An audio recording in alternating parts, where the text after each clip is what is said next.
news, unparalleled coverage. Citi News at 97.3 FM. Eyewitness News. Be there as it happens. Citi News.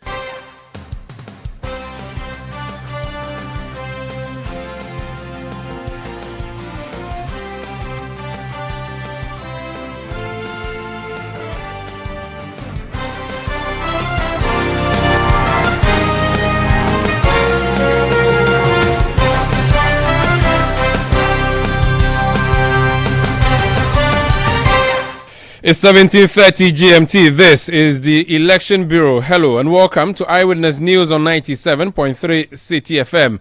My name is Umaru Sanda Amadu, and tonight I'm here with Akusia Oche. And coming up over the next 90 minutes. Mr. Speaker, of all that you've done for them, they are going to sack you. Of all that Mr. Speaker has done for you, you are going to sack Mr. Speaker. We have clearly shown that it is possible to reduce the MPP majority to Nkokwan Katekate. Parliament resumes for the first time since the MPP's devastating defeat at the polls on December 7th. The debates have started, but nothing significant happened on day one. Also coming up, President-elect John Dramani Mahama laments the poor governance structure at the Electricity Company of Ghana, which has led to technical losses of more than 32%. We'll be hearing from him. And later on Eyewitness News, NDC and its parliamentary candidates in some constituencies apply to have a decision to recollate results from the elections quashed. We'll be understanding exactly what the argument is. Stay with 97.3 CTF for more on this and many other stories on Eyewitness News. And in business, fuel prices expected to go down in second pricing window of December 2024. That's in 50 minutes from the Citi Business Desk. Eyewitness News is live across Ghana on a number of affiliate stations. In the Western region, we're on Premier 100.5 FM in Takrady, as well as Beach 105.5 FM, also in Takrady. In the Bono region, we're on Greener 95.9 FM in Sunyani. In Ahafo region, we're on Hammers Radio 106.5 in Goso. In the Ashanti region, we're on Orange 107.9 in Kumasi. In the Volta region, we're on Akpini Radio 96.7 in Pando and Heritage 107.3 FM in Hohwe. We are live in the northern region on Dasuma 99.1 FM in Yendi. We are in the upper east region on Word FM 88.3 in Zuarungu. In upper west, we are on Westlink 88.1 FM in Laura. In the northeast region, we are on Eagle 94.1 FM in Walewale. We're live on Facebook. Look for Citi FM. We're also on YouTube and also on X, formerly known as Twitter. You can join the conversation by sending messages to my handle at Umaru Sanda or at Citi973 with the hashtag Eyewitness News. Alternatively, go on WhatsApp and drop your message on 0549 986 996 0549 986 996. Eyewitness News is effectively airborne, and we begin with Parliament. Lots of interesting things happening today. Akosia. Yes, the minority leader of the House, Dr. Keiselato Forsing, has attributed the New Patriotic Party's defeat in the December 7 general elections to what he describes as a punishment by the Ghanaian electorate for poor governance and economic mismanagement.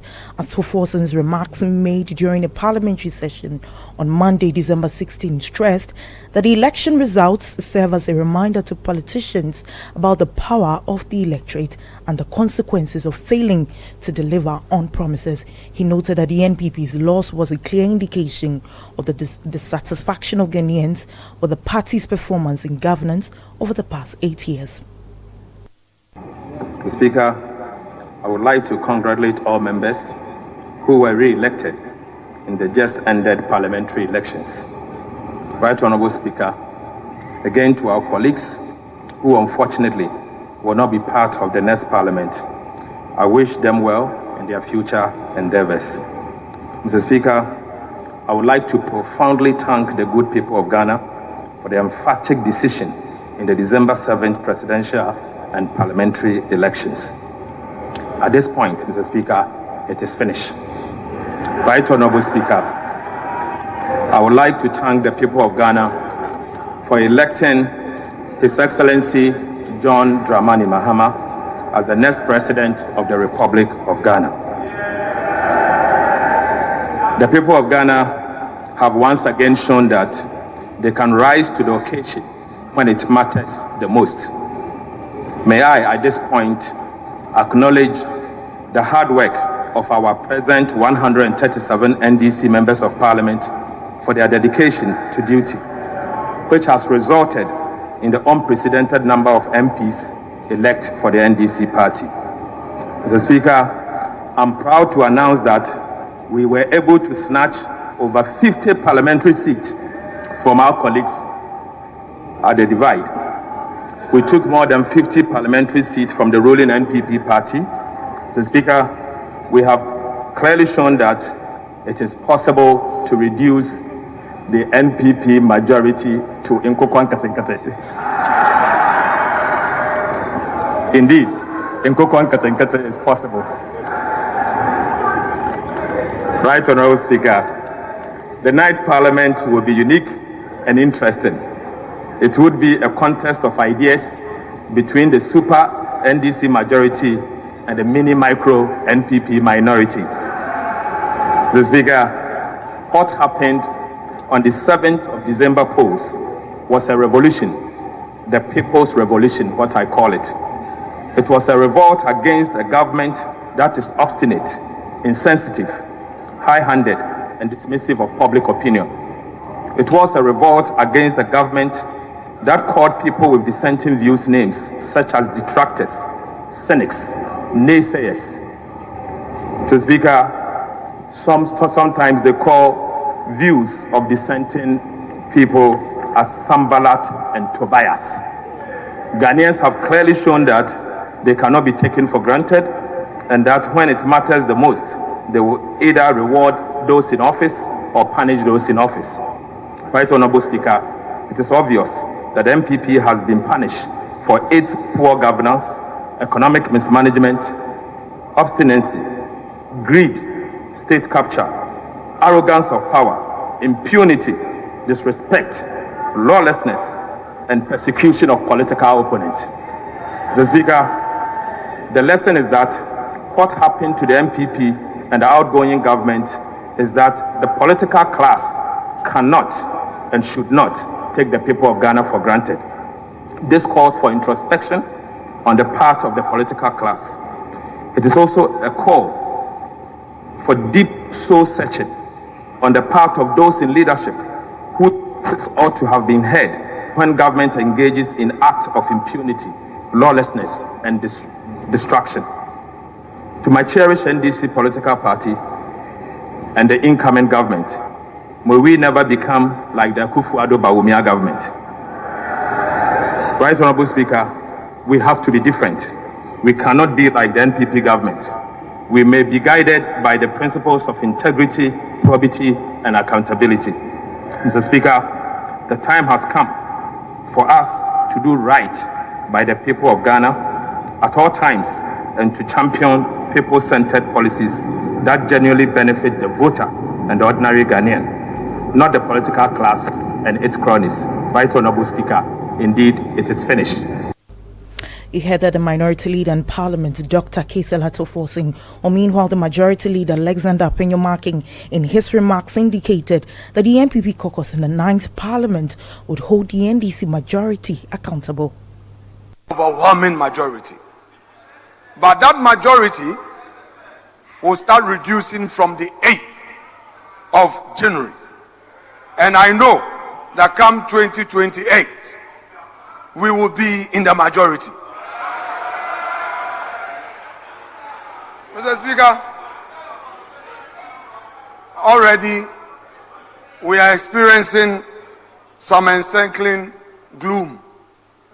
This darkness we are seeing, and looking at your posture, we know that you have promised a lean government.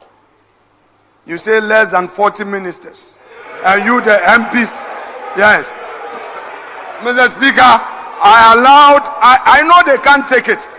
Now that we are coming into minority, be prepared. Be prepared. You see you can't take it. You see you can't take it. Mr. Speaker, even if your flag bearer, who is now president-elect, said 60, we are going to see how many of you will make it. We are going to see. You said 60 ministers and deputy ministers, all inclusive 60. Mr. Speaker, we are going to see how you are going to protect the public purse. We hear from Honorable Setekpe that you cannot implement the free SHS. We await the outcome of your policies.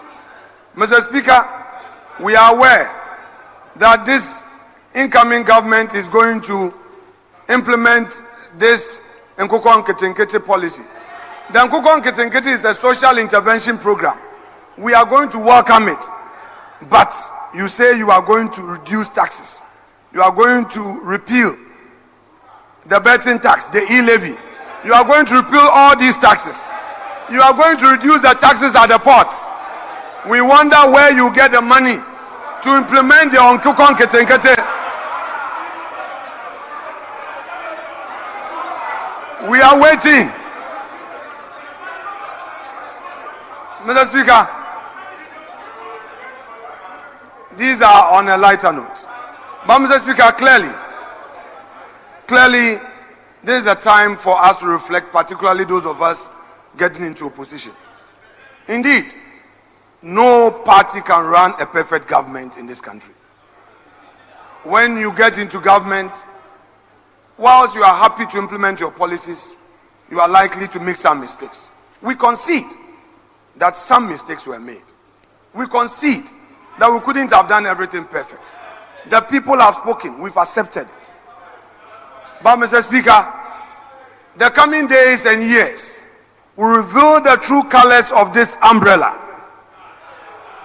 And the elephant will be watching keenly in this chamber. Mr. Speaker,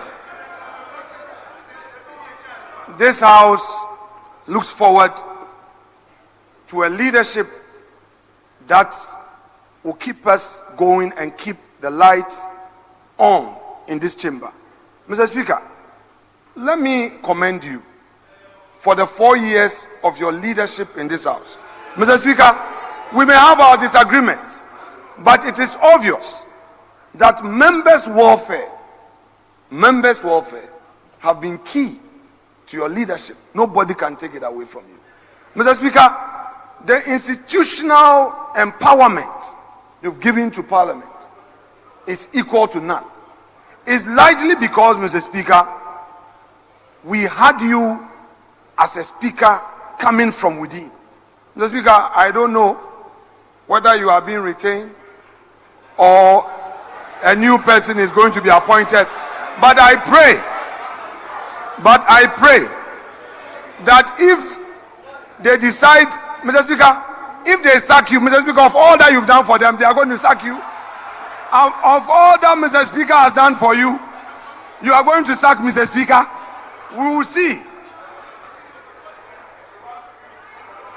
Mr. Speaker, if they decide to retain you, I know Parliament is going to benefit. But should they decide to retire you, Mr. Speaker, they can do it. Oh, they can do it. They are unpredictable. They can do it. If they decide to retain you, the happiness of this House will gather further momentum. However, if the new government decides to bring a new speaker, that speaker should come from within. We don't want an outsider. We want somebody from within who would understand us. But Mr. Speaker, having said that, we have some major government business outstanding that I would want to encourage colleagues that within the few days and weeks left, we should do everything possible to deal with these government business so that we can say that it is indeed finished. Majority Leader and Leader of the NPP caucus in Parliament, Alexander Apenyo-Marking. Majority Leader and MP for a photo is what I thought you wanted to say, right? And then Westfield. This is Eyewitness News on 97.3 Citi FM. We are coming to you from our studios in Accra. My name is Omar Sandamad here with Akosia Otri. So as you've heard there, the House of Parliament has resumed for the first time since the elections of 2024. Now, even though there's a new parliament that has been elected, that parliament is yet to take effect. It will take effect in January 2025. This parliament, which is the 8th parliament, will remain until the midnight of 6th January into the dawn of 7th January 2025. So this parliament is back to do business, and as you would hear there, the Honorable Alexander Afenyo-Markin is majority leader with his side. Then the Honorable Kizela Tuforsin is minority leader with his side. They had some issues they had to deal with, but after 2 to 3 hours of back and forth, nothing was done. They've adjourned to tomorrow. So to help us understand how Parliament works and the essence of today's sitting and what could have been done and what can be done between now and next year, which is January 6, January 7, we have dragged in one person who has covered Parliament perhaps more than any other journalist. He's a lawyer, Richard Delaskai. Was once host of Eyewitness News. You're welcome to Eyewitness News. Honored to be here, sir. How are you, sir? I'm great. How about you? I'm well. Oh, do you miss covering Parliament? I go in every now and then to see what's happening there. Oh, but now you go to public gallery. No, I go to the press gallery, actually, okay. Yes. Because, once a journalist, always a journalist. And, I have that. When did you first enter Parliament to cover, just by way of understanding? Well, when I started with the Statesman newspaper at the time, the Right Honourable Peter Alajete of blessed memory was the Speaker of Parliament. So that's the 3rd Parliament? Yes, that's the 3rd Parliament of the Republic. Charlie, you oh, wow. And this is the 8th Parliament. So you've covered 5 Parliaments. Exactly. And when we say Parliament, we mean 4 years. So you've done... Wow. Yeah. Looking at what happened today, I'm sure you would have done some interviews, of people who have lost, people who are not coming back. But some of them managed to come. I would have thought that a lot of them won't come to the chamber, especially the NPP side. Well, the die is cast. Whether you lost or you won, the job of state continues. Of course, people would have found it embarrassing coming to face the media, but the people who matter. Matthew Poku Prempe, running mate, was there. Yeah. Esla Usu was there. The Interior Minister was there. All of these people lost elections in one way or the other. And then there were other members of Parliament who are not returning. All of them was there. So it tells you that, yes, you just have to come and face the media. And it tells you also that, look, these are people who are taking it lightly. It's happened. On the face value, you're taking it lightly. It may be you have to pick it and go away with it. You will not die merely because you've lost an election. If you want to come back, as you heard the Speaker say, you can say, I shall return and work towards it. And people have returned. The Honourable, Cletus Avoka returned a number of times. Honourable Ambrose Derry also returned. So it's not unheard of. You can always come back if you work towards it. So it's not over until it is over. Exactly. Okay, now let's talk about why they had to come and sit today. There's an election. NDC has won. NDC has majority. Why does this Parliament still have to come and sit? What's the purpose of this new Parliament, this old Parliament continuing to sit? Well, so the mandate of a Parliament is for 4 years, just as you have for the presidency.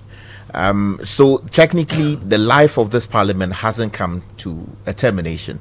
It would happen just before or at the stroke of midnight, before we usher in the dawn of the 7th of January 2025. So technically, we still have this Parliament in session. Knock on wood, if there is war in Ghana today, right, which would mean that we will not be able to swear in a new Parliament, a new president, what happens is the Constitution allows the Parliament to extend the life of its own for at least a year. Even after 7 January. Exactly. Because, the framers knew that there will come a time where perhaps instability in the country, and I'm not saying that should happen, I'm just giving, an academic submission on subject matter, that the life of Parliament can be extended. You understand? So if you go through the Constitution, that provision is there. And then also, there are a number of issues that would have to be decided. For instance, the gratuity of members of the people who enjoy, Article 71, packages.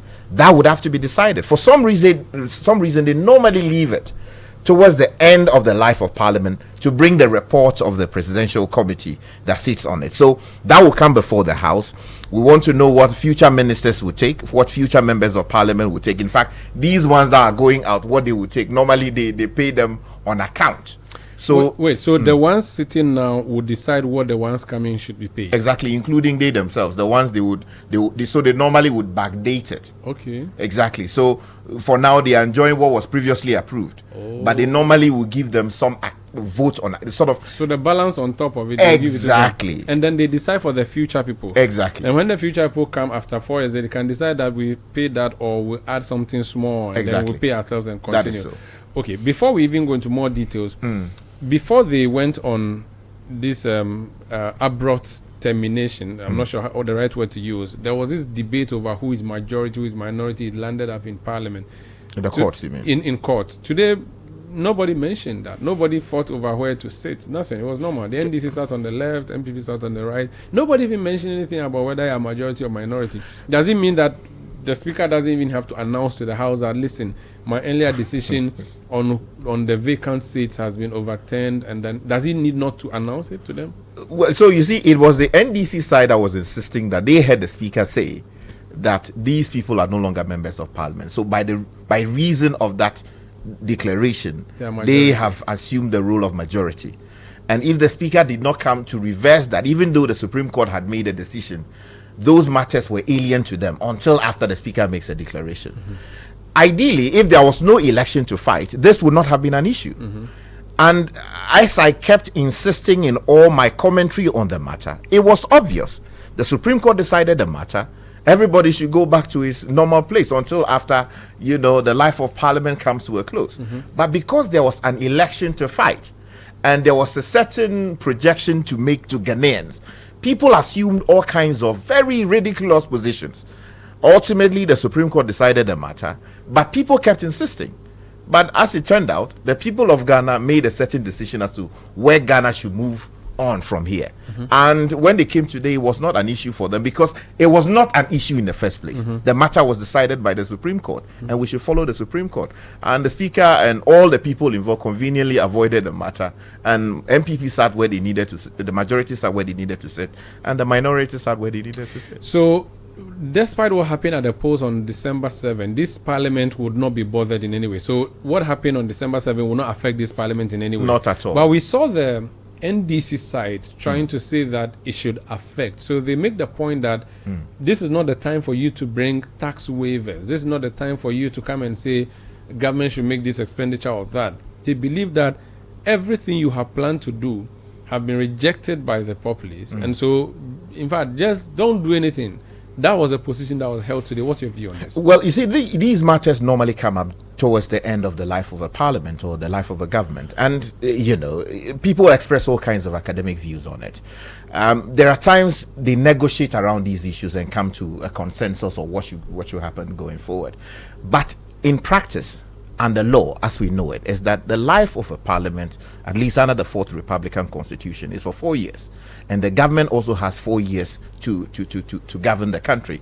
Now, that means that between now, after an election, till the end of the life of Parliament and the life of the government is at liberty to take decisions that it believes are in the interests of the people of Ghana. Even if it will incur costs on the public purse, which public purse is going to be managed by a new team of people who are saying that don't touch the public purse. You have been stopped by the populace. Not at all. That life, so why is it that when people were misbehaving, we're calling on Anado to go and assert his authority as president? He could have said that, okay, well, I don't care. This is my mandate, has been rejected by the people, and so I don't want to get involved. No, the life of the government continues after it comes to a natural conclusion at the stroke of midnight. So what normally should happen is that allow them, if they come with an unreasonable bill, and you know that is not in the interest of the people and you have the numbers, rejected. In any event. But you don't have the numbers. Minority does not have the numbers. No. So you know what? No parliament has any authority to bind another parliament, a future parliament. So this parliament cannot bind a future parliament and say, oh, because we passed tax exemptions today, when you come in tomorrow you cannot. But if this parliament passes a tax exemption now, it comes into force. For instance, if it was a new tax they were even introducing, it could come into effect tomorrow or the day after. Now, it will take another whole exercise of reversing that by the new parliament. What if that new parliament doesn't have the numbers? No. You see, we know the parliament that is coming. Yes. At least we know that either the NDC has accumulated, two-thirds majority or is about getting that. Now, what it means is that when the new parliament comes into office, on the first day in office, they can pass a particular bill under a certificate of urgency, saying that, look, as for these tax exemptions, we don't want it. We are scrapping it.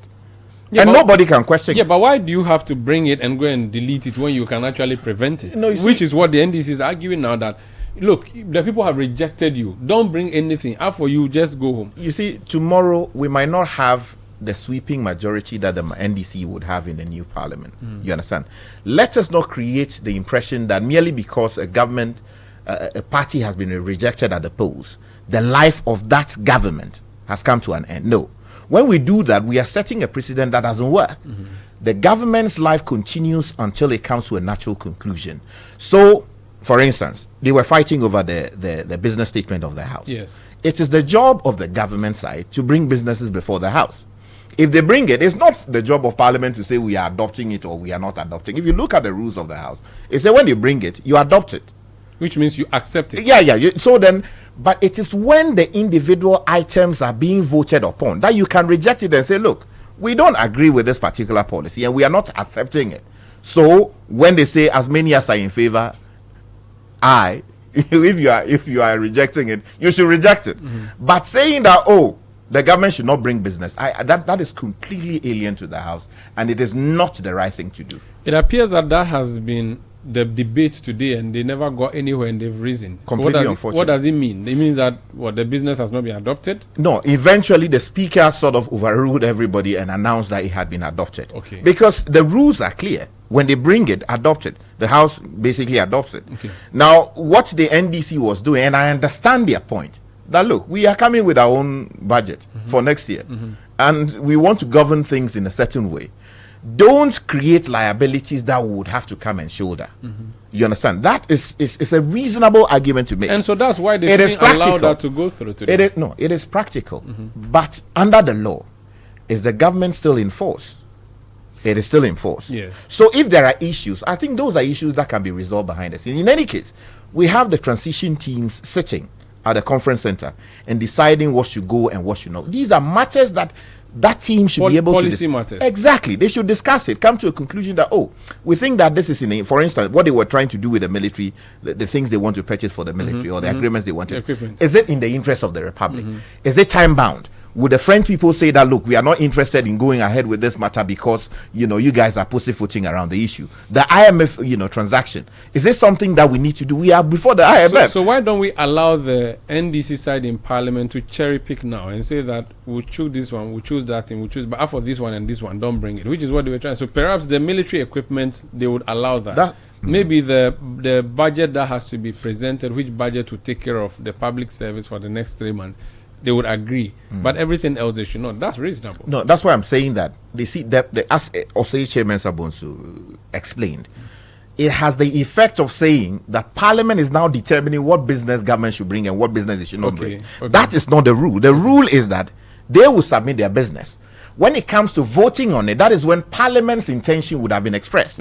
That look, as for this bill, we reject it, and you vote and show that. But when the matter is just at the threshold and you want to dismiss it in limine, it creates an entirely different impression. The contingency budget that was supposed to be brought for next 3 months, it was supposed to have been brought in November. It's delayed already and appears it's still not been laid. What's the procedure? It's actually known as the vote on account. So because you will not have normally a finance minister in office on the first day of the assumption of office of the new president, the constitution allows for, payments to be made or a small budget to be passed to allow the government to run, even when a finance minister is not in office. You understand? So that is what they would have to do. People have to be paid. Compensation where appropriate would have to be paid. Financial commitments that the government wants to deal with. Those are exactly. So that is what has to be done. For some reason, all the fight, coca, minority, I'm not the minority, I'm the majority, all of that led to many of these things being shelved. The time now is for them to deal with that. And then you also know that the So president... it's not time bound. It's not supposed to have happened in November. It doesn't really matter. You can still do it now. So they can push it through now. Exactly. And so when they push that through, it lasts up toward March. Yeah, normally it's for the first 3 months of the first quarter of the government's new year. Considering that the consensus building has been difficult for this Parliament, are you sure they can pass this? No, if you don't pass it, then what the Americans call a government shutdown would occur. They have to pass it. Workers will not be paid. Government business will not happen for the first 3. Who is going to pay for it?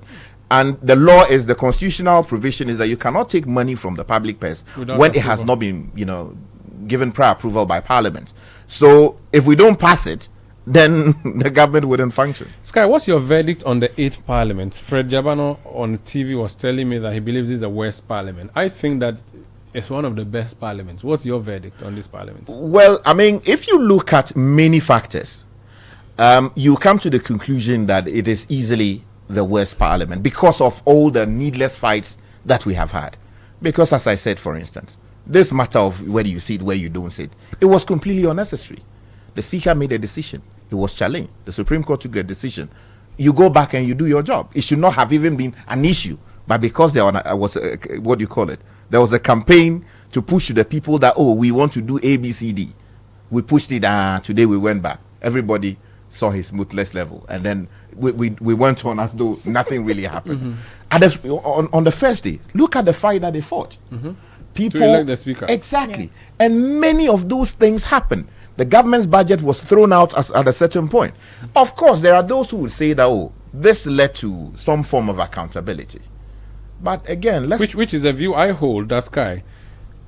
I hold a view that if the Parliament was not the way it was, with the Speaker being an outsider from the governing party, a lot of things would have happened and would be unchecked. But we had a Speaker who is experienced and who is also from the opposition side, and who had the right kahunas to be able to stop things.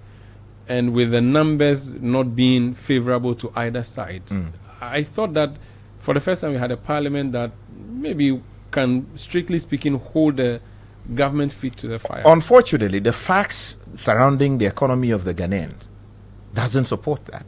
This was the Parliament that presided over the loans that brought us the economic crisis we currently face. They sat there and allowed the finance minister to keep borrowing with little or no accountability. And all of that led to the crisis that eventually forced us to go to the IMF. So if Parliament was actually doing its job, we wouldn't have been where we are. Look, if you look at the previous Parliament, the things that they did we at some point have to shave people's savings before the courts? Did, pension people, did they go to, mass up in front of the finance ministry, insisting that they should be paid? People saved money in the banks, hoping that they will use that to pay the fees of their kids. All of those things, they have lost in a huge way or in some way. The question is, you ask yourself, if Parliament was actually performing its duty as the policers of the purse, would we have come to this conclusion? So if the Parliament was a majority, we would loosely describe it as a rubber stamp. This one was not a government-owned Parliament. And yet you're thinking that it acted as a rubber stamp Parliament. Look at it. Ministers who Ghanaians objected to went through easily. With higher votes. People who knew next to nothing about the sectors they were going into. They were approved by Parliament. But that would not be unfair. That would not be fair, Sky, because you do know that as a minister, you are going to be in charge of policy. You don't necessarily need to be a carpenter, for instance, to go and be minister for works. No, I didn't suggest that. I'm just saying that, yes, that may well be the case. But you needed to know at least something about the field you are going to. If you are going to be Minister for Foreign Affairs and you have no idea where the U.S. is and who is the president and what their foreign policy is, why should they put you there? Merely because that position has to be filled? The point I'm making is that... So the Parliament supervised that to happen? They allowed all of these things to happen. And you see, the vote that was taken is a vote not only on Nana Addo Dankwa Akufo-Addo's presidency, but equally a vote on the life of the current Parliament. They have to bear responsibility. So the vote was on the government, which includes the Parliament. Exactly. And so for you, but if that's the case, then how come Ghanaians did not did not vote against the NDC parliamentarians, especially Because- considering that maybe they are the ones who could have had the power to stop this, and they did not. So why didn't they lose? Why Because did they who was win bringing big? the business? The government. The government. They were talking to them. They were not listening. They ignored everybody. Do this, they wouldn't do it. Stubborn academy. Stop this, they won't stop it. They kept bringing it and finding their way to get the minority NDC to go along with it. A good number of the times. Of course, there were times that they said, no, as for this one, we won't agree. They walked out. Yeah, that's the e-levy and some other matters. So those ones, you give them credit for it. They did their job. But on other matters, they secretly went into the booth and voted for ministers they ought not have voted for. Was there anything Speaker Bagbin could have done to save the country from getting to where we got to, even if the MPs were not going to do anything? Could the Speaker have done anything? I don't know, but because he's not from the government side, could he have rejected some of the things? So you notice, for instance, at a certain point, I went to court to challenge the rejection of the budget, because I thought that was unconstitutional. Yeah, that's right. But that's been overtaken by events. The point I'm making is that yes, he did his bit at some point and got the house together to get business done and all of those things. He has also earned his credit. Of course, there were times I believe that he got it wrong, with all due respect. Okay. But all those matters have been resolved by the Supreme Court, the appropriate forum. And I think he's a huge asset to the Republic. He served his time, easily the longest serving member of Parliament at some point.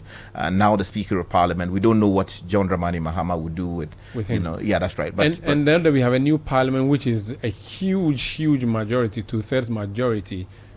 It risks being a rubber stamp. It risks, I don't know. I don't see a check on the executive in the sense that you expect it to be, because they're all from the same side.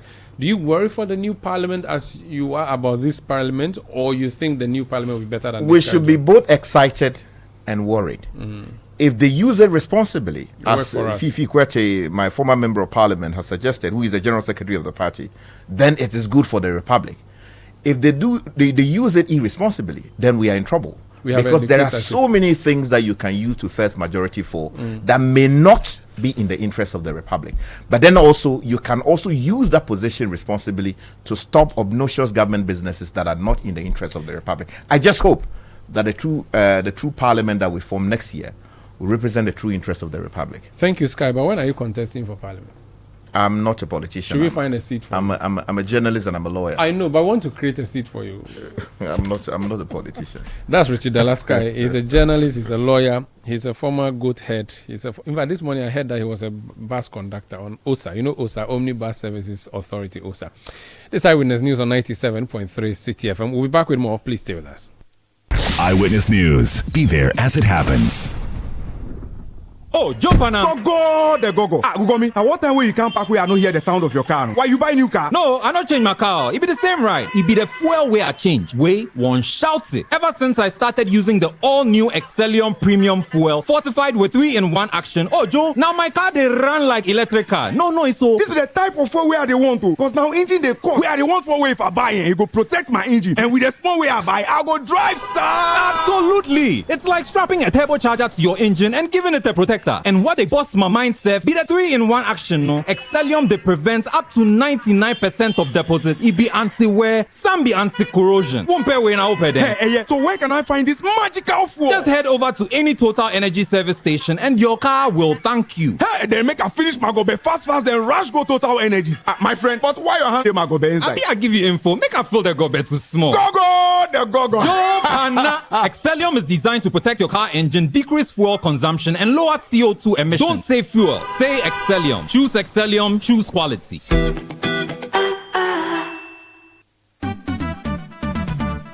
National Health Insurance. Today, I will tell you why you need to have health insurance cover by the National Health Insurance Scheme. With over 500 medicines on the NHIS medicines list to take care of you and an extensive NHIS benefit package, the NHIS offers you financial risk protection against over 95% of disease conditions in Ghana. These include the 4 most common childhood cancers: breast cancer treatment, oral and eye care, free maternal health care from antenatal, normal delivery, forceps or cesarean section, and what's more, postnatal care is also covered under the NHIS. Remember, members aged 70 years and above also enjoy free elderly health care and pay no premiums or observe a waiting period. Let no one tell you otherwise. The NHIS guarantees your seamless access to healthcare. For further details, download the My NHIS app from Play Store or the App Store, or simply walk into any of the NHIS district offices nationwide. Terms and conditions apply. Call us on 054 444 6447 or 0302 746 447 for further inquiries. NHIS, your access to healthcare. This message is brought to you by the United States Agency for International Development, USAID.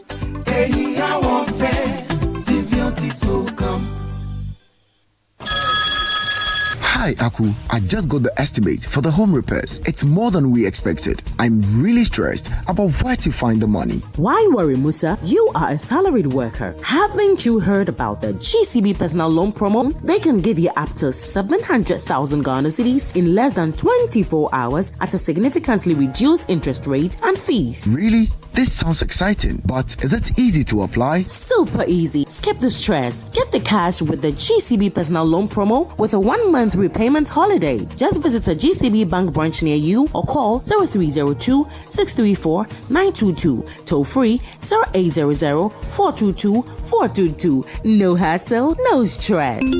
Wow! I just got a notification. The loan is already in my account. That was fast. Skip the stress and get the cash you need with GCB personal loan. Visit a branch near you today. Terms and conditions apply. GCB Bank, your bank for life. Let your voice be heard on Eyewitness News on Facebook at facebook.com/Citi97.3, Twitter at twitter.com/Citi973, and Instagram at instagram.com/Citi973 with the hashtag Eyewitness News. You're welcome back. Let's do some more stories. President-elect John Mahama has raised concerns about governance issues at the Electricity Company of Ghana, citing unsustainable commercial and technical losses exceeding 32%. Or he indicated that these losses are detrimental to the energy sector and require immediate attention to safeguard the country's energy future. Speaking during a visit by the Ghana Pentecostal and Charismatic Council, Mr. Mahama further cautioned that failure to address these challenges could undermine the progress achieved through the debt exchange program and also the International Monetary Fund agreement. The energy sector can derail everything that we've done with regards to the debt exchange and with regards to the IMF program, because the debts continue to pile up there. ECG's governance is in a very bad way, and so they are making commercial and technical losses of more than 32%. There's no utility company that can survive with 32% commercial and technical losses and still continue to be a viable utility. And so as quickly as possible, we need to do reforms, in the whole electricity value chain. That was President-elect John Mahama. Meanwhile, the Ghana Pentecostal and Charismatic Council has pledged their full support for the President-elect in his upcoming tenure. Speaking on behalf of the Council, President Apostle Eric Nyamiche expressed confidence in Mahama's experience in leadership.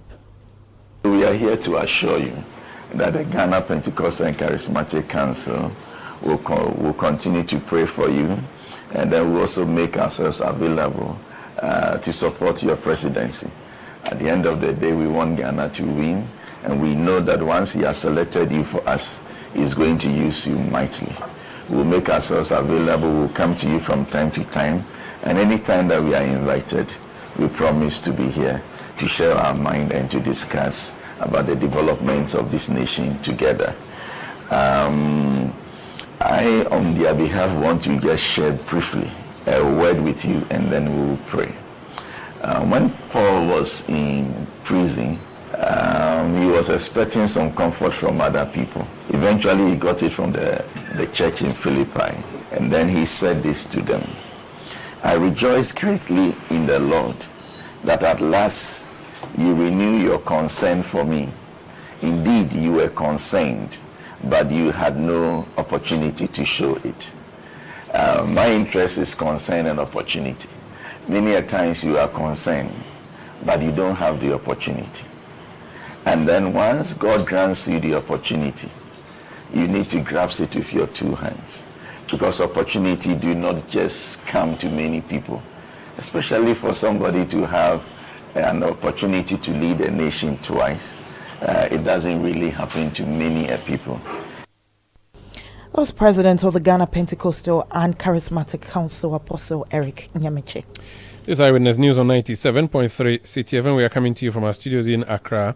Now, we went to the polls. We've elected a president. We've also elected MPs. However, there are a few constituencies where there are challenges or there are disputes over who really was the elected member of parliament. We've been seeing recoalition happening at Tesano, the police depot here in Accra, which coalition by the EC has since been suspended. While all of that is happening, there have also been court processes on the same. There have been applications for injunction. And tonight we are just seeing a court process which is seeking a judicial review of a decision by the Electoral Commission. It's actually brought by the National Democratic Congress with Faustina Eliklim Akurugu, the NDC parliamentary candidate in the Don Kwabenya constituency ahead of the 2024 election. Baba Sadiq, who was the NDC candidate in the Okaikwe Central constituency ahead of the election. Erabna Obin, and then we also have Ebi Bright of Tema Central, Samuel Abuaji. These persons with the NDC have filed this ex-party application. The Director of Legal Affairs for the National Democratic Congress is Eduji Kujo Tamaklo. You're welcome to Eyewitness News, sir. Thank you for joining us. First of all, what is this judicial review, and tell us what you are fighting? Okay, so Umaru, as you are aware, good evening to your listeners. So quick one, as you are aware, the Electoral Commission, acting through its lawful officers, that is the returning officers of the various constituencies comprising Domekwabenya, Okainkwe Central, Ablekuma North, Tema Central, Obuasi East, on various days after the 7th December election, declared the following NDC aspirants as MP elect. 1, Eliklim Akurugu for Domekwabenya, Samuel Abuaje for Obuasi East, Baba Sadiq for Okainkwe Central, Ebi Bright for Tema Central, and Rabna Obin for Ablekuma North. Now, after this declaration, the Electoral Commission, acting through one of the commissioners, Samuel Tete, announced publicly that they have invalidated these declarations. Now, we have approached the High Court to, as it were, bring before it the said pronouncement by Samuel Tete. And our basis is that once the elections are declared by the returning officer pursuant to Regulation 2, Regulation 3 of CI 127, made by Madame Jane Mensah on 1st July 2020, the only cause of action or recourse or redress for anybody dissatisfied with the outcome is to seek the High Court's intervention pursuant to Article 99 of the Constitution. The Electoral Commission is supposed to be neutral. That's my understanding. But in this case, the Electoral Commission has taken side and proposed to invalidate an election that has been validly declared by its own returning officers. So That's basically what we are seeking from the court. So, in layman terms, you are going to the court for the court to tell the EC that what they have done at Tesano is unlawful, and so that decision would be quashed. That's what you are intending for the court to do. Effectively. Now, where is this placed under the rule where you are supposed to wait for a gazette by the Electoral Commission before you commence an action? Does it strictly speaking mean this is not an action under the petition to the High Court in an electoral dispute at the parliamentary level? So if you look at the reasoning of the Apex Court, the Supreme Court, for instance, if you look at His Lordship Justice Answer's views expressed in the case of expert Dr. Kofi Asari, the Apex Court appears to say this, and I'll just read a portion. And it says, quote, the decision in expert Colin Dowder is to the effect that in a parliamentary election where the electoral process has been substantively carried out to the point where a candidate has been declared elected, right? The election is considered complete.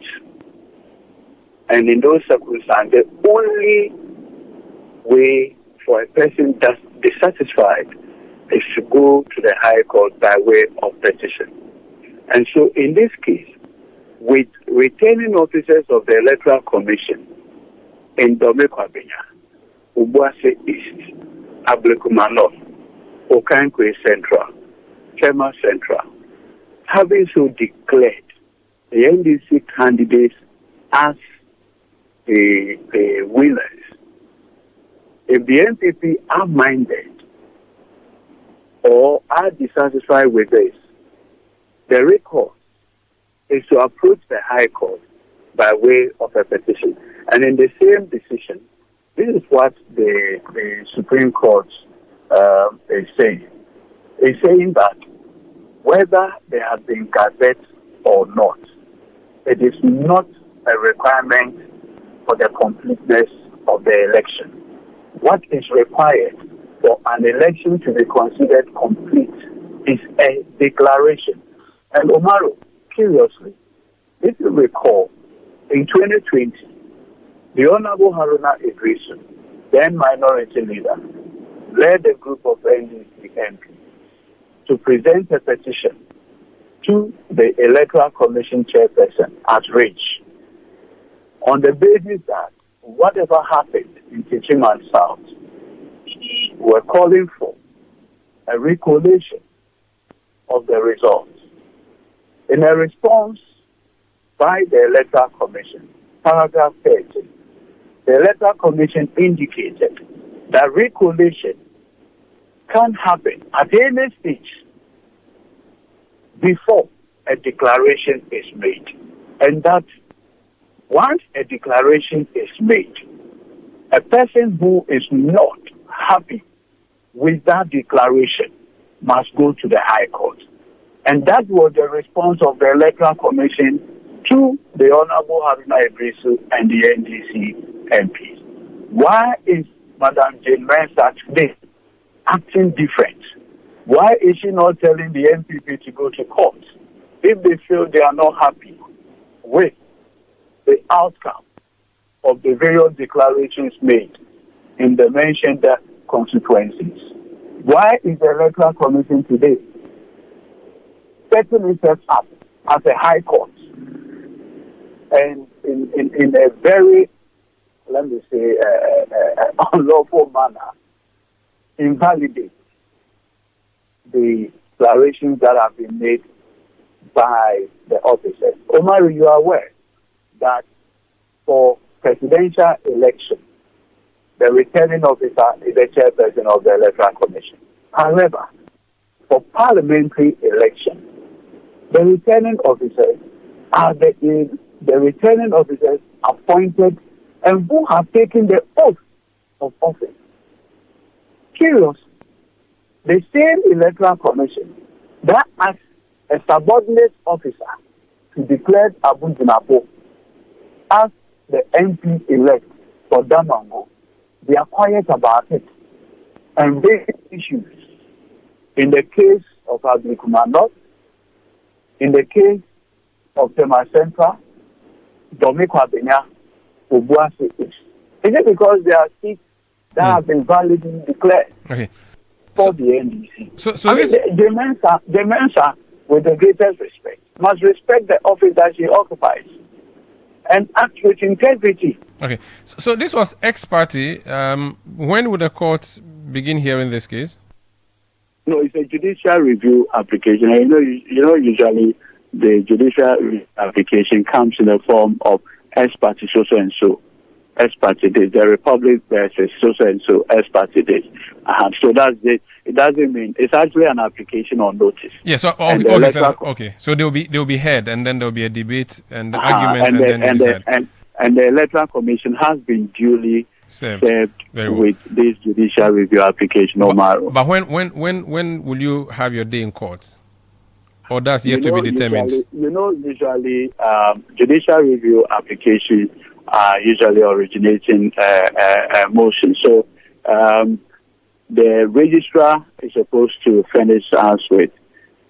My reason for asking this is because you're hopefully working towards January 6, January 7. So I'm asking this. Don't worry. We have a few more ways to have this matter resolved before January. I'm not worried at all. If you are not worried, I'm not worried. Thank you so much for speaking to us.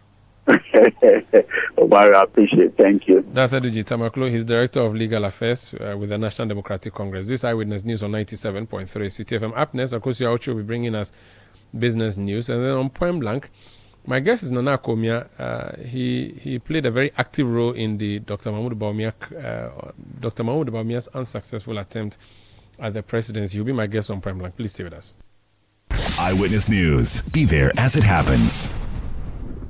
Oh, jump on now. Go. Google me. At what time when you come back where I don't hear the sound of your car? Why you buy new car? No, I not change my car. It be the same, right? It be the fuel way I change. Way one shouts it. Ever since I started using the all-new Excellium Premium Fuel, fortified with 3-in-1 action. Oh, Joe, now my car they run like electric car. No, it's so. This is the type of fuel where they want to. Because now engine they cost. Where they want for way if I buy it go protect my engine. And with the small way I buy, I go drive, sir. Absolutely. It's like strapping a turbocharger to your engine and giving it a protector. And what they bust my mind safe be the 3-in-1 action, no? Excellium they prevent up to 99% of deposit. It be anti-wear, some be anti-corrosion. One pair way now open there. Hey, so where can I find this magical fuel? Just head over to any Total Energy service station and your car will thank you. Hey, then make a finish Magobe fast, then rush go Total Energies. My friend, but why your hand Magobe inside? I give you info. Make a feel the gobe too small. The gogo. Excellium is designed to protect your car engine, decrease fuel consumption, and lower CO2 emissions. Don't say fuel, say Excellium. Choose Excellium, choose quality.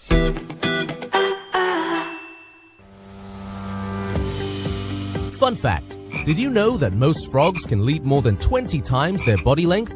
Yup, magical. Now just imagine your business with that kind of reach. Take that leap with Frog. Frog is a bulk SMS, voice messaging, and IVR from Wiggle. User-friendly, fast, and reliable. Get more features on one platform for all your bulk messaging needs.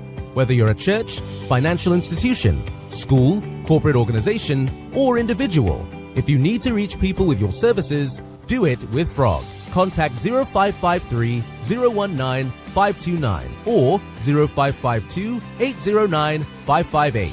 Speak to us at www.wiggle.com.gh. Frog, a leap into greatness.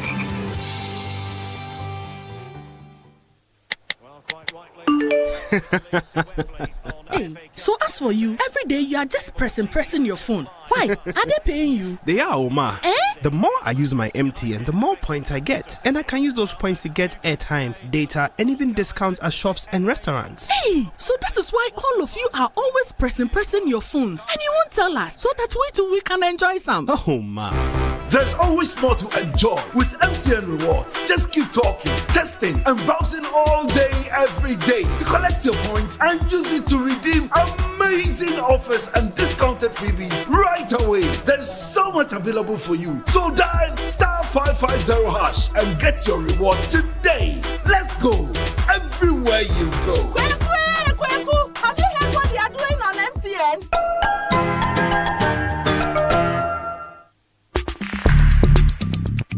Let your voice be heard on Eyewitness News on Facebook at facebook.com/Citi97.3, Twitter at twitter.com/Citi973, and Instagram at instagram.com/Citi973 with the hashtag Eyewitness News.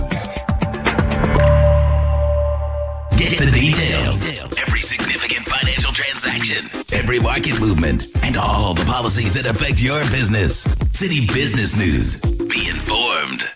It's Monday. Hello, welcome to Citi Business News on Eyewitness News. I am Akosia Ochi. Let's get into the details. Fuel prices are expected to decrease in the second pricing window of December 2024, providing a positive outlook to end the year. That's according to projections from the Chamber of Petroleum Consumers, COPEC. There's more in this news desk report. Throughout the year, fuel prices at the pumps have witnessed mixed trends. In certain months such as September, prices of both petrol and diesel experienced sustained reductions, offering some relief to consumers. However, there were periods when both petrol and diesel prices increased, with the latest adjustment witnessed in the first pricing window of December.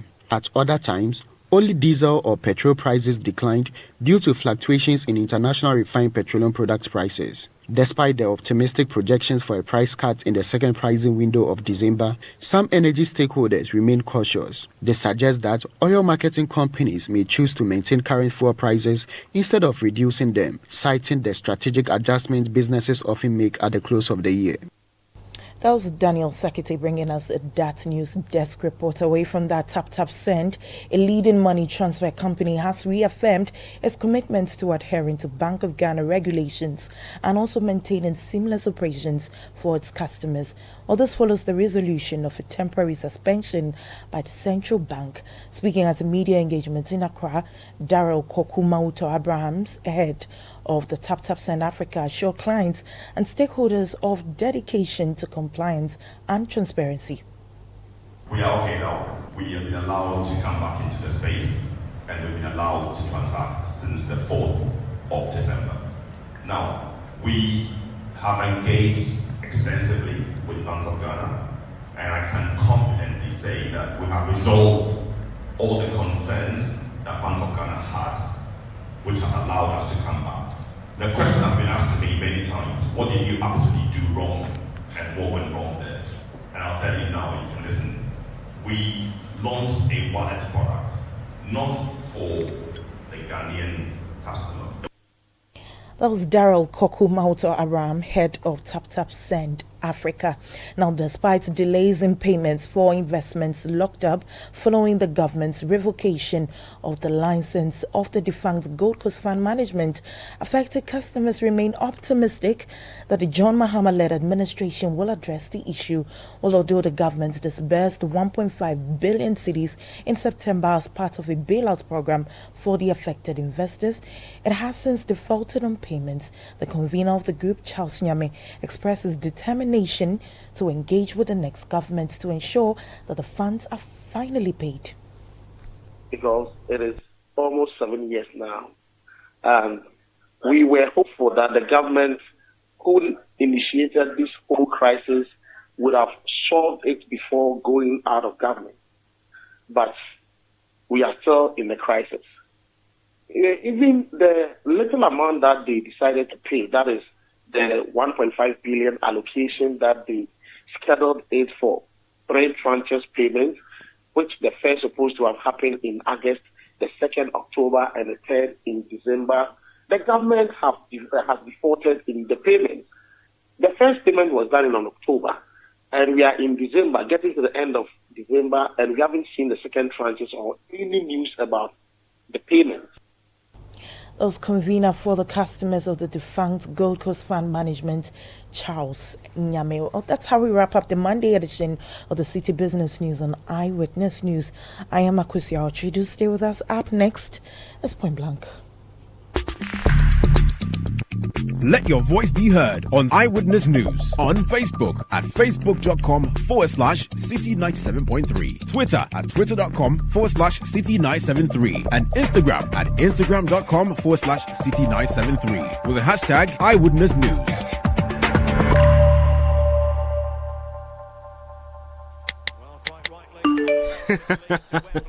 Hey, so as for you. Every day you are just pressing your phone. Why? Are they paying you? They are, Oma. Eh? The more I use my MTN, the more points I get. And I can use those points to get airtime, data, and even discounts at shops and restaurants. Hey, so that is why all of you are always pressing your phones. And you won't tell us, so that we can enjoy some. Oh, ma. There's always more to enjoy with MTN Rewards. Just keep talking, testing, and browsing all day, every day to collect your points and use it to redeem amazing offers and discounted freebies right away. There's so much available for you. So dial *550# and get your reward today. Let's go everywhere you go. Kweku, have you heard what they are doing on MTN?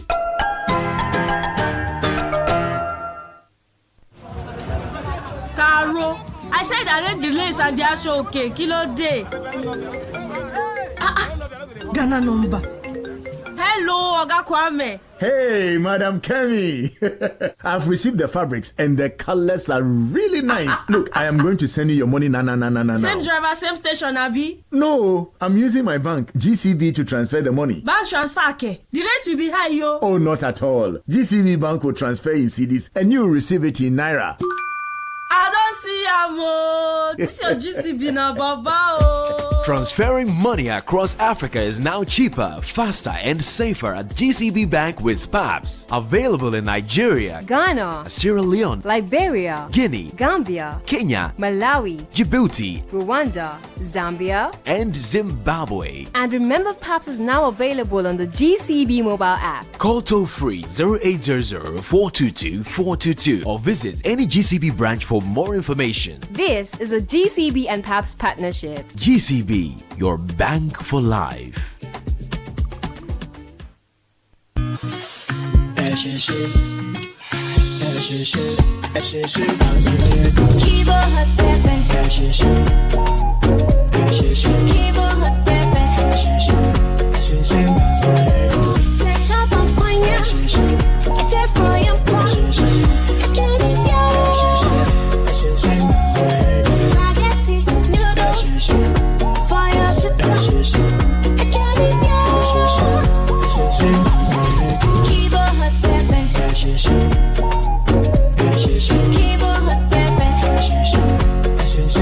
New Kivo Hot Pepper Powder.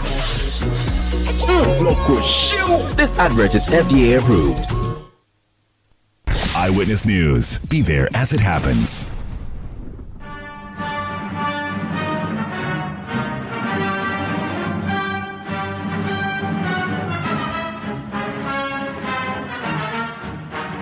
This is Point Blank on Eyewitness News.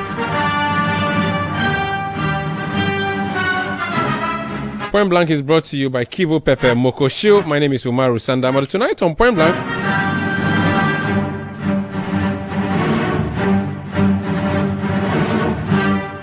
my guest is former member of Parliament for Okaikwe South. That seat that the NDC has won, would it be the first time? I think it's the first time NDC is winning that seat. It's a constituency that has Kwame Nkrumah Circle and surrounding areas. Oh, that's not your constituency. Okay, he's the immediate past vice chairman of the Baumia campaign team. Or should I still say vice chairman of the Baumia? Has the campaign team been? No, it has not been dissolved. So Nana Komia is the managing director of the State Transport Company, STC. You're welcome. Thank you. How are you doing?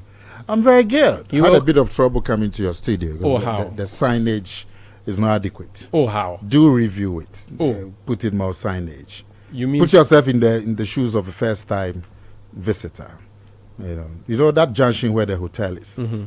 There has to be a big sign there with an arrow. That's Channel TV's here. There's no sign there. The T junction. Okay. There has to be a big one there.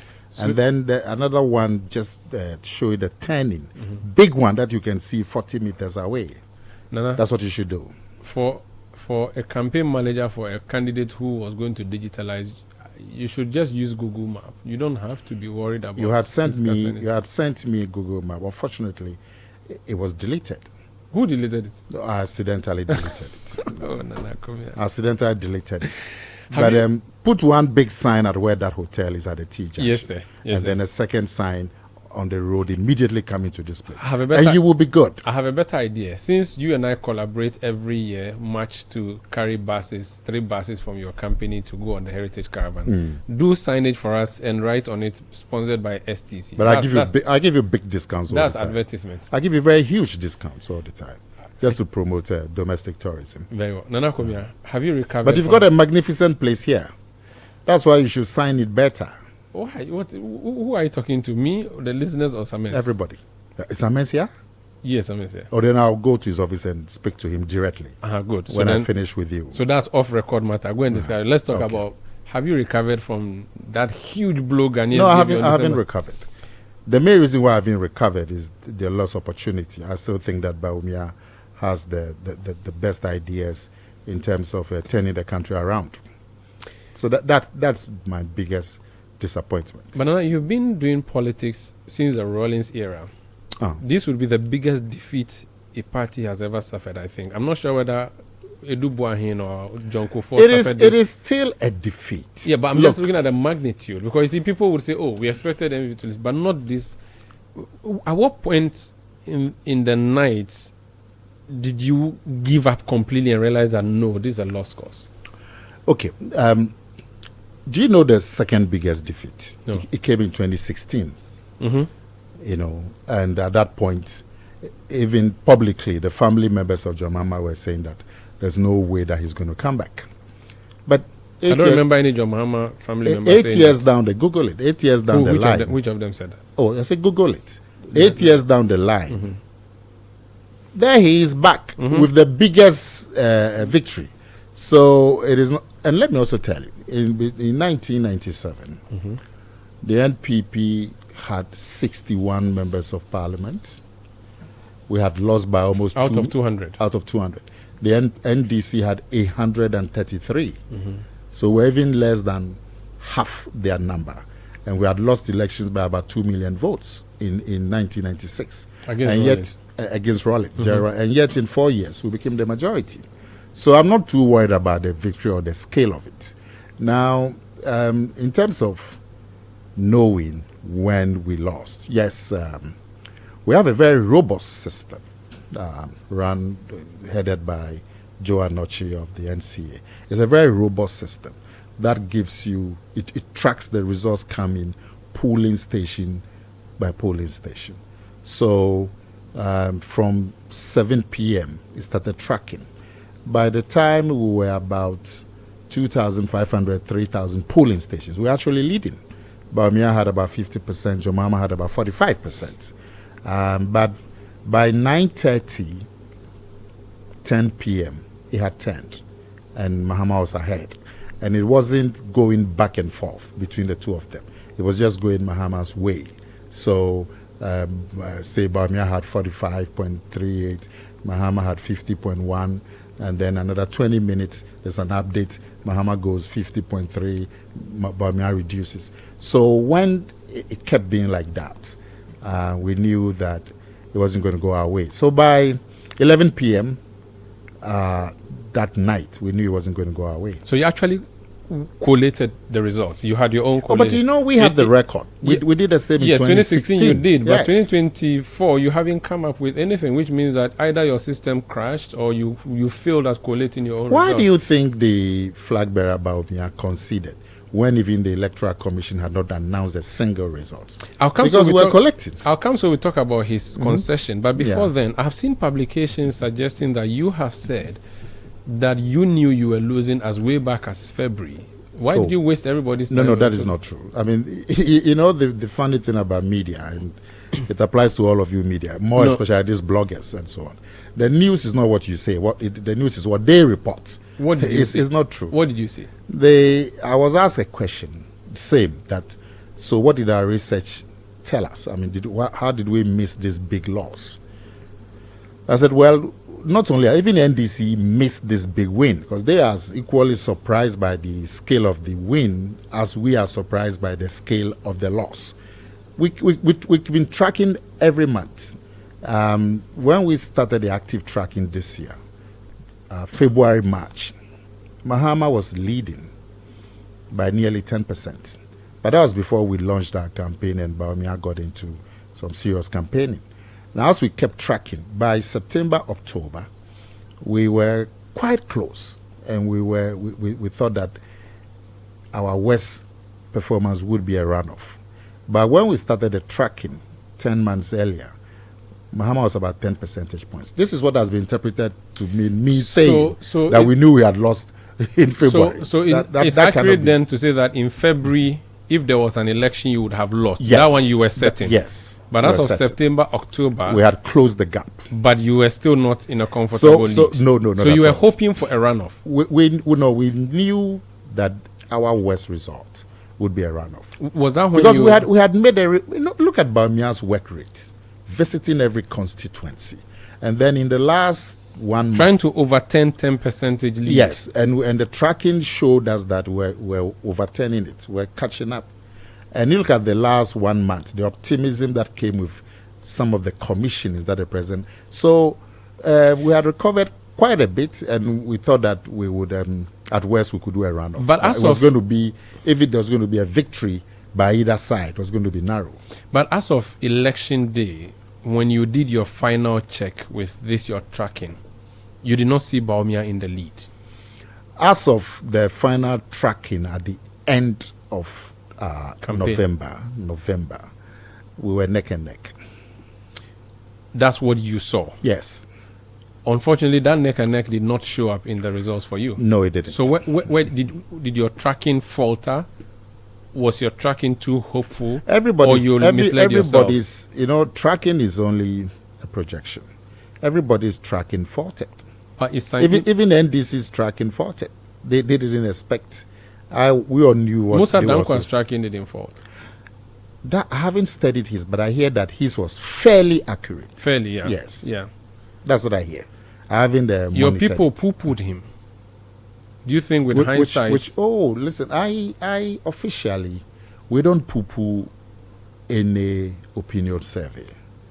If an opinion survey tells us that we are ahead, it means that we must double up so the person behind us doesn't catch up. And when you are ahead, you can see behind you. So you just have to keep running very, very, very, very hard. If the opinion survey tells us that we are behind, then it tells us that we must catch up. So whatever the opinion survey says, we take it in good faith and keep on doing what we are doing. Let's talk about that concession on at 9 a.m. on the 8th, was it 8th of December, when Dr. Bawumia, I'm not sure, were you there in the house that day when they did the announcement? No. What went into that decision to concede? It's not a usual thing with our elections. This is something that happens in America. Somebody will call somebody and say, yeah, I've lost, congratulations. It has never happened. It's historic. It is absolutely No, I think historic. John Mahama conceded in 2016 even before the declaration. That's not possible. Very well. I have to check. That's not possible.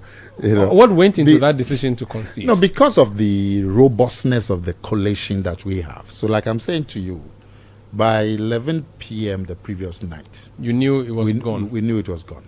Yeah, but still, you made a decision to announce at 9 a.m. Were there, who had to be consulted? Were there pushbacks that no, let's not concede now, because conceding... No, our system is so robust that... It was unriggable. Yes. What do you mean riggable? We didn't plan rigging. It was unbridgeable. Okay. That Mahama was leading us by about 6-7 percentage points. There was no way you could overturn that. There was no way we could overturn that. Yeah, but I'm saying that still, for a concession speech, it is not an easy thing to do. Was it a difficult thing? Did you face stiff opposition from within? People who say, no way, don't wait till the EC chairman makes the announcement. All the main players, when I say the main players, those who needed to be consulted, were consulted. They were there at the war room, and they agreed. No, they all could see that. We have a big screen, that's like this opposite wall. Big, everybody could see it, and they saw how hopeless the situation was. We saw that the situation was not, and so we thought that it was more dignified to concede. And you see, the Electoral Commission had not even declared one result. It's never happened. But our system is so robust that the man was confident that we had to. And look at the plaudits, the international kudos that the country is getting for that. For that. As for West Africa, they are beside themselves. That how is it possible that for a government, the candidate of the government in office is actually conceding even before the electoral commissioner? It's a wonderful thing. Did Nana Addo Dankwa Akufo-Addo agree to this concession? He didn't object. Did he say anything to the contrary? Did he agree with the concession? Well, when I was present, he didn't say anything to the contrary. He was in the war room then? Clearly. Yeah, he was in the war room. So Kufuor agreed that let's go ahead and do it? I don't know about Kufuor. Kufuor wasn't there. But Akufo-Addo agreed? He was in the war room. Okay. And Akufo-Addo, no matter what you say, is a Democrat to the core. What about Dr. Matthew Opoku Prempeh? Why was he not at the concession speech?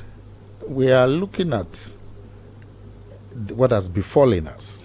A lot of sorrow, especially when you look at the work that Dr. Bawumia had put in the last 8 months or so, and the circumstances, all of that coming to the end in a few 2-3 short hours, coming to an end the previous night, and that whole night, the decision to concede and making the arrangements, the necessary consultations, and so on. You are not now going to look at who is there and who is not there. No, you would have to look at who is there, especially if that who is there was going to be the number 2 gentleman of the land. No, I didn't. I wasn't going to inquire as to why he wasn't there. You didn't think the president wasn't there? You didn't. Well, the president was not on the ballot, but it's a constitutional requirement for a presidential candidate to have a running mate. Yes. The running mate is crucial, and that's why you went to unveil him and give him to one of the most powerful chiefs in this country. I don't see any meaning in it at all. No, his absence would be interpreted to mean he did not agree with the concession. Why would you interpret it that way? Because his absence shows that. Napo, no matter what you say, Napo is quite a forthright person. Mm-hmm.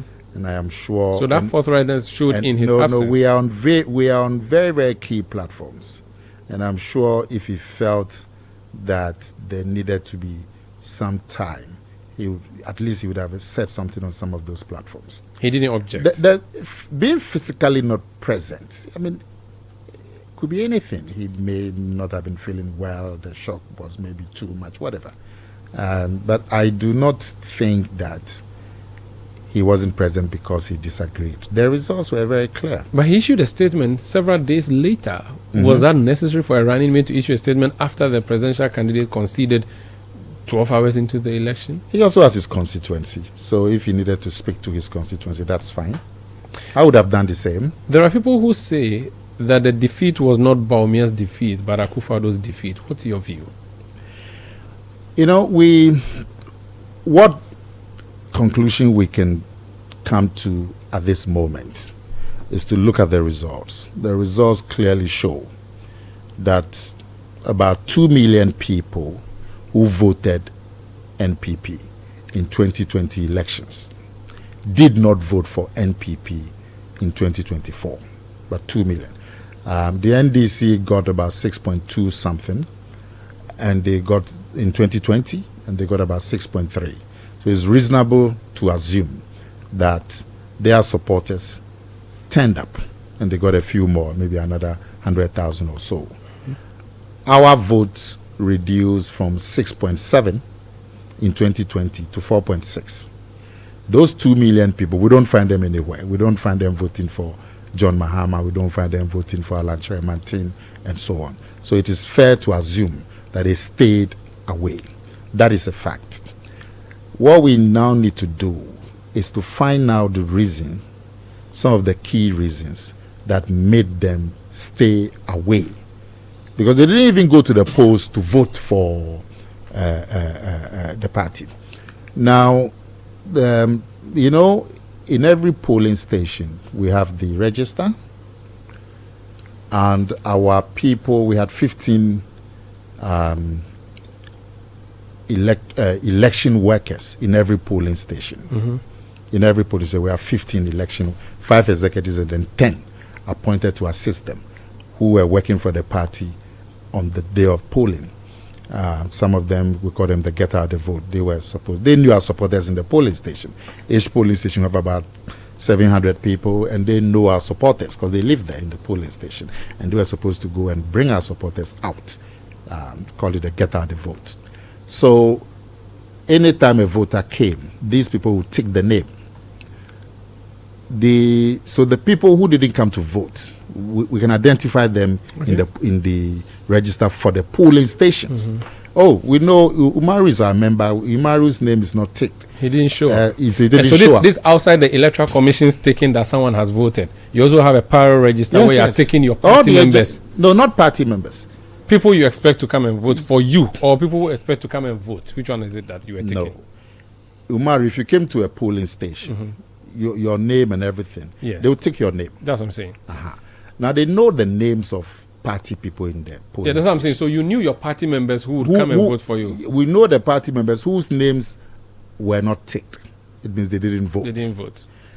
If we speak to 20 of them per polling station across the country, we will get a fair idea of why they didn't come to vote. When are you going to start this process of finding out why you lost? Oh, let's chop Christmas and New Year then, and then we have 2 years to reorganize the party.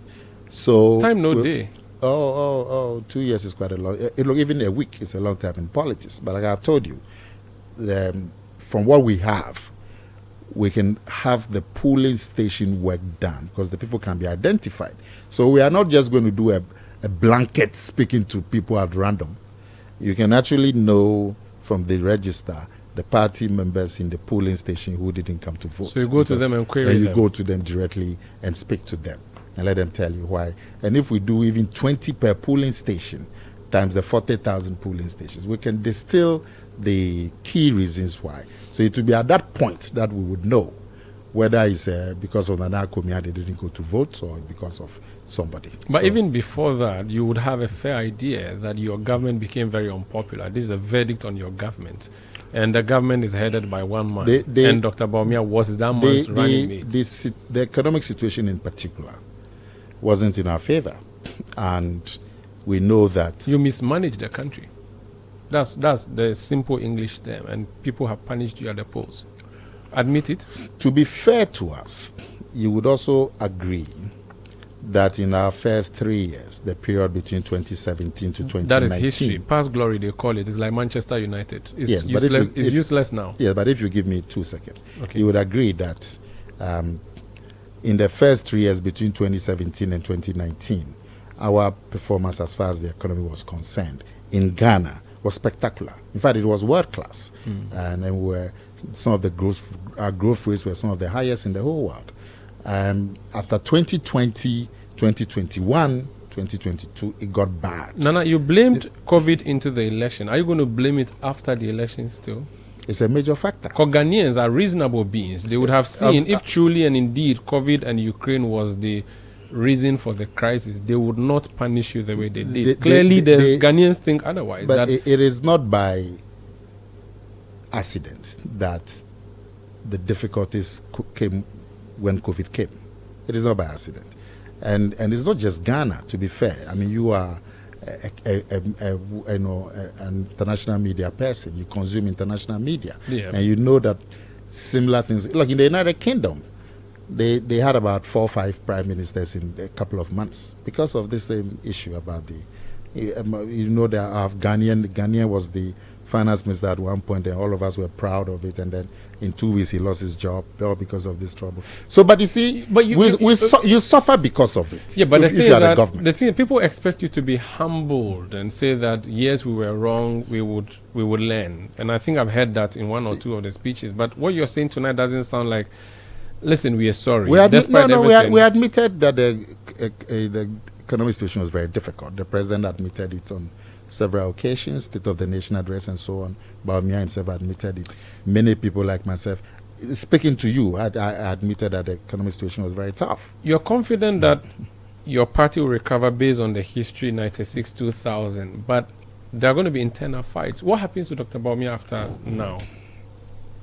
Well, it's a bit too early, but it is fair to say that he's the front runner based on the fact that he's the incumbent. And so he's the front runner. If he decides to run, I'm sure he'll make an effort to keep his machinery together. And I'm a key part of his machinery. And if he decides to run, and we'll all help him in keeping the machine together. But it's a bit too early. There's still 2 more years. For you, let's wait for after Bronya before we chose our flag bearer. No, I think after Bronya, we're going to start from polling stations. How many? 40,000 polling stations. They go to 275 constituencies, go to 16 regions, national before. So when we do the research, if the polling station structure is an issue that alienated people, it will come out. Okay. If it is the constituency structure, if it's the treatment by the MP, if it's the government's performance, whatever, we will be teased out from that research. And then we would factor it in our planning for the next 2 years. We need to go, but a colleague of mine here, Kaba Atawoge, has sent a message which I cannot ignore. So I want to, this one is self-serving. He says, please ask Nana Komia when STC will do the people of Bolgatanga, Navrongo, Paga some good by allocating the Marco Polo buses which have comfortable leg compartment to the route. Allocate us those buses and adjust the price upwards and we will still patronize STC. I have not known any other intercity coach except STC since my first trip to Accra in 2017, and I want to remain. We are getting some new buses in March. You are leaving office. Yes, I'm leaving office, but we've made arrangements to get some new buses. We've actually paid for them, and they should come by March. And I'm sure the northern areas will be well served. Please give one to Bolga for me, because of Kaba. They will need more. Just put one at least on the route for him. He works here? Yeah, he works here with our online department. Tell him he has to be nice to me today. He is always nice to you. I don't know him. So. Nana Akomia, Managing Director, STC. Thank you so much for joining us for Point Blank. Thank you, Mario. It's always a pleasure. It's always great to see you. Anytime you order me, I'll appear. Well, I mean, you're a tough old man. I know you don't agree for me to call you old man, but you're a tough man. No, I'm an old man, but I'm not tough. No, you have to have the both. You have both. Nana, thank you so much. Thank you so much. And, it's a pleasure. Where is that bad boy? Richard Sky. Yeah. He was sitting here moments ago. Lucky you missed lucky it. He's going to file an action against your party. Giving him a knock on the head. No, this is he's suing everybody. Sorry? He's suing everybody. That's what I'll give him a knock on the head. Nana, good night. What's his beef this time? He's unhappy with so many things. He's saying that Ekweadonko's photo should not have been on the ballot paper. So this man, the plenty law he studied. Yes. Is it Westminster or somewhere? Buckingham Palace. Buckingham University. Okay.